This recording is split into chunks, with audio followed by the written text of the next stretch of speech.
ദൈവനാമത്തിന് മഹത്വമുണ്ടായിരിക്കട്ടെ. ഞാൻ Ethan John, Saint John the Baptist CSI church Aluva സഭാംഗമാണ്. ജേർണി ത്രൂ ദി സാംസിന്റെ 257 ദിവസത്തിലേക്ക് ഏവർക്കും സ്വാഗതം. ഇന്ന് നമ്മൾ ചിന്തിക്കുന്ന വേദഭാഗം സങ്കീർത്തനം 136 1 മുതൽ 15 വരെയുള്ള വാക്യങ്ങൾ. 136 സങ്കീർത്തനം ദൈവത്തിന്റെ ദയയെ വാഴ്ത്തുന്നു. ഓരോ വാക്യവും ഈ പല്ലവിയോടെ അവസാനിക്കുന്നു: അവന്റെ ദയ എന്നേക്കും ഉള്ളത്. ഈ ഗാനം യഹൂദ ദൈവാലയത്തിൽ പാടുന്നത് കേൾക്കുവാൻ എനിക്ക് വലിയ ഇഷ്ടമാണ്.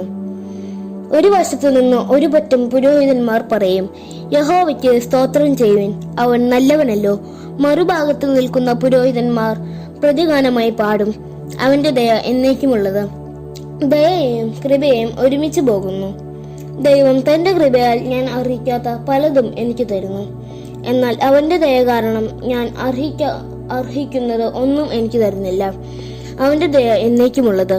നാം പ്രതികരിക്കേണ്ടത് നന്ദി പറഞ്ഞും സ്തുതിച്ചും കൊണ്ടാണ്. ദൈവത്തെ അവന്റെ അത്ഭുതങ്ങൾക്ക് അനുസരിച്ച് സ്തുതിക്കുക. ഏകനായി മഹാത്ഭുതങ്ങളെ പ്രവർത്തിക്കുന്നവന് അവന്റെ ദയ എന്നേക്കുമുള്ളത്. അവന് അത്ഭുതമന്ത്രി എന്ന് പേര് വിളിക്കും. യേശു അത്ഭുതകരമായ കാര്യങ്ങൾ പറയുകയും ചെയ്യുകയും ചെയ്തു. ദൈവം ഒരു ജീവിതത്തെ തൊടുമ്പോൾ അത് അത്ഭുതം കൊണ്ട് നിറയുന്നു. ഞാൻ പത്രോസ്, അന്ത്രയാസ്, യാക്കോബ്, യോഹന്നാൻ എന്നിവരെ കുറിച്ച് ചിന്തിച്ചു പോകുന്നു.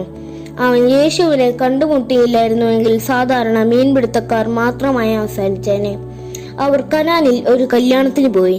അവിടെ അത്ഭുതം നടന്നു. അവർ ശവസംസ്കാരങ്ങൾക്ക് പോയി. അവിടെ അത്ഭുതം നടന്നു. ദൈവത്തെ അവന്റെ ജ്ഞാനത്തിന് അനുസരിച്ച് സ്തുതിക്കാം. ജ്ഞാനത്തോടെ ആകാശങ്ങളെ ഉണ്ടാക്കിയവനെ, പ്രപഞ്ചം സൃഷ്ടിച്ച ദൈവത്തിന് അത് ചലിപ്പിക്കുവാനുള്ള ജ്ഞാനവുമുണ്ട്. നിങ്ങളുടെ ജീവിതത്തിനു വേണ്ട ജ്ഞാനവും അവന്റെ കയ്യിലുണ്ട്. നിങ്ങളിൽ ഒരുത്തന് ജ്ഞാനം കുറവാകുന്നു എങ്കിൽ ദൈവത്തോട് യാചിക്കട്ടെ, അവൻ നിങ്ങളെ നയിക്കും. അവന്റെ പ്രവൃത്തികൾ അനുസരിച്ച് അവനെ സ്തുതിക്കുക. ഭൂമിയെ വെള്ളത്തിന്മേൽ വിരിച്ചവനെ, അവന്റെ അത്ഭുതങ്ങൾക്കനുസരിച്ച് അവനെ സ്തുതിക്കാം. അവൻ മഹാജ്ഞാനിയായതുകൊണ്ട് അവന്റെ ഉപദേശം സ്വീകരിക്കാം. ദൈവം സൃഷ്ടി വൈവിധ്യങ്ങളിൽ കൂടി നമുക്ക് തന്ന എല്ലാത്തിനെയും ആസ്വദിക്കാം. ദൈവത്തിന്റെ കൃപയും ദയയും ഇല്ലായിരുന്നുവെങ്കിൽ നിങ്ങൾ രക്ഷിക്കപ്പെടുകയില്ലായിരുന്നു.